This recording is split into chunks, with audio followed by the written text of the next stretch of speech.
He says, "You're nothing but a beep, beep, walk on, and you're never going to beep, beep, play around here."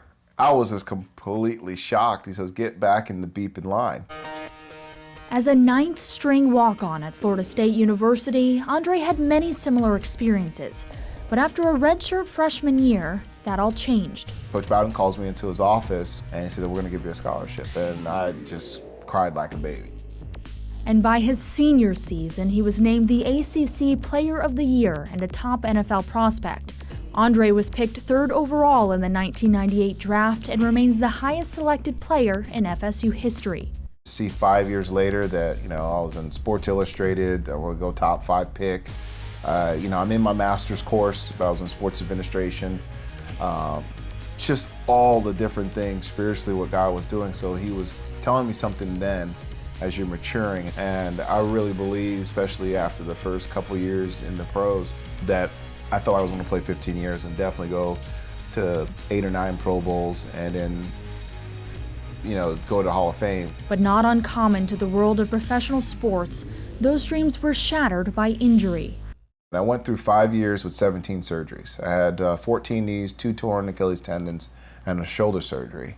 It's almost like you get a boo-boo, you get it fixed and go back, but it didn't happen that way. And so that was a tremendous challenge, but God did amazing things during that time. When I got here, I saw a bunch of grown men just clueless about life. And I don't mean that in a bad way, but just haven't figured it out. They have all the influence and they still didn't have a clue. I said, you know what, it'll be great to start a Bible study. So I waited about 7 or 8 weeks into the season, my first rookie year. Then, just like God had turned a 9th-string collegiate athlete into a 3rd overall NFL draft pick, he took a Bible study and turned it into one of the top 10 fastest-growing churches in America. Impact Church now has over 5,000 members, many of them athletes. But what is it about this environment that has enabled the ministry to flourish? I think because, Pastor Travis, he's been the Phoenix Suns chaplain for 12 years, I think, and then you had Kansas City Royals. Pastor Andre, my executive pastor, was an NFL player.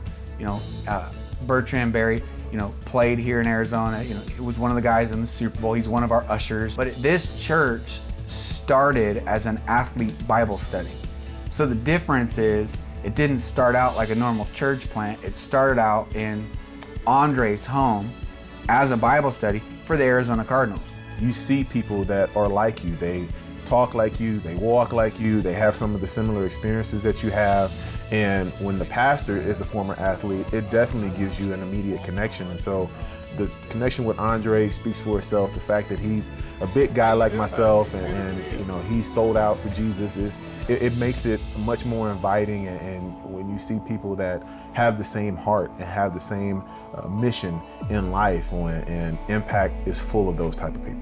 We have business persons, we have the down and outs, we have the successful, we have CEOs and presidents, and we have athletes, we have former athletes, we have current athletes. I can with pride say that our church has this culture where they're just another person. And athletes not only come to attend a service, they come to speak. As a church, it's like, okay, we're fishing for men, we're trying to compel them. So what are the different types of bait that we use? Well, hey, we use Krispy Kreme donuts. Once they're here, we baited them. They're like, this is good donut. Hey, man, they got good man, their music is insane. Hey, we're bringing Tim Tebow in. Okay, bait. It's compelling people to come. It really doesn't matter how many games you win, how many championships you have. And the ultimate reason is because we want to reach one more for Jesus, that we want to populate heaven. Our goal for Impact Church is that that more people will go to heaven when they die and less people will go through hell while they live. That is the Impact Dream. And the story of how one athlete who kept his faith in God's plan for his life through immense trials is using those experiences to change lives. In his sovereignty, he messes up our circumstances because he's got another idea in mind. He's got another thought, another plan that's a better plan.